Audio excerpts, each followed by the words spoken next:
ಇನ್ನು ಮುಂದೆ ನಿಮ್ಮ ನೆಚ್ಚಿನ ಧಾರಾವಾಹಿಗಳ ಫುಲ್ ಎಪಿಸೋಡ್ಗಳು ಸನ್ ನೆಕ್ಸ್ಟ್ ಆಪ್ನಲ್ಲಿ ಮಾತ್ರ. ಇದೇನಳಿ ಅಂದ್ರೆ ನನ್ನ ಮಗಳಿಗಿರೋ ಜೋಶಲ್ಲಿ ನಿಮ್ಮಲ್ಲಿ 5% ಕಾಣಿಸ್ತಿಲ್ವಲ್ಲ. ಯಾವ ಜೋಶ್ ಮಾವ, ಮನೆ ಪರಿಸ್ಥಿತಿ ನೋಡಿದ್ರೆ. ಅಳಿ ಅಂದ್ರೆ ಸಾಕ್ ಸುಮ್ನೆ ಇರ್ತೀರಾ?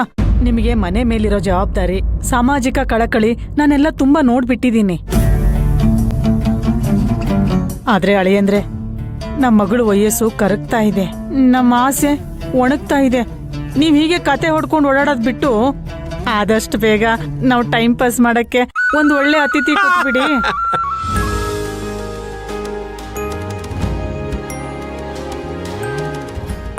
ಅತ್ತೆ, ಯಾವುದಕ್ಕೂ ಒಂದ್ಸಲ ನಮ್ಮ ತಾತಾಜಿನ ತಾತಾಜಿನೇ ಟಿಕೆಟ್ ಬುಕ್ ಮಾಡಿಸಿ ನಿಮ್ ಕೈ ಕೊಡಿ ಅಂತ ಹೇಳಿದ್ದು. ಹೌದಾ ಅಜ್ಜಿ? ನೀವು ಹೀಗೆ ಎಗರಾಡ್ತೀರಿ ಅಂತಾನೆ ಟಿಕೆಟ್ನ ನಮ್ ಕೈ ಕೊಟ್ಟು ಅವ್ರ ದೇವಸ್ಥಾನಕ್ಕೆ ಹೋದ್ರು.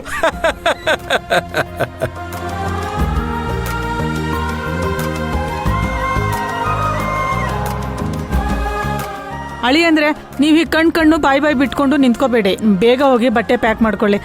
ಅಮ್ಮ ಸುರಭಿ, ನಡಿ ನೀನು ಬಟ್ಟೆ ಪ್ಯಾಕ್ ಮಾಡ್ಕೊಳ್ಳುವಂತೆ. ಅಮ್ಮ ಶಾಪಿಂಗ್ ಹೋಗ್ಬೇಕು, ನೀನು ನನ್ ಜೊತೆ ಬರ್ತೀಯಾ? 15 ದಿನ ಅಂದ್ರೆ ಸುಮ್ನೆನಾ? ಹೋಗ್ಬರೋಣ ಬಾ. ಆಯ್ತು, ಎಲ್ಲ ಮಾಡುವಂತೆ ನಡಿ ನೀನು. ಅತ್ತೆ ಸುರಭಿ, ನೀವು ನನ್ನ ಮಾತು ಕೇಳಿ. ನಿಂಗೂ ಬಟ್ಟೆ ತರ್ತೀನಿ.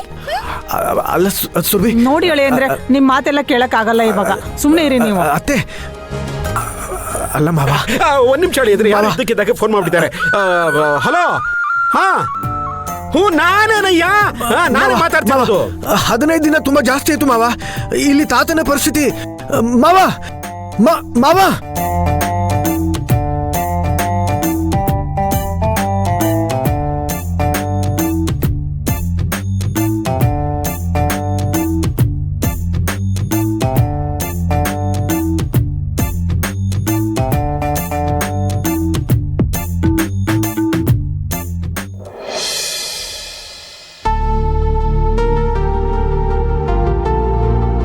ಅಮ್ಮ, ನಂಗೆ ಎಷ್ಟು ಖುಷಿ ಆಗ್ತಿದೆ ಗೊತ್ತಾ? ನಾನು ಕರ್ಣ ಮೊದಲನೇ ಸಲ ಊರಿಗೆ ಹೋಗ್ತಿದ್ದೇವೆ.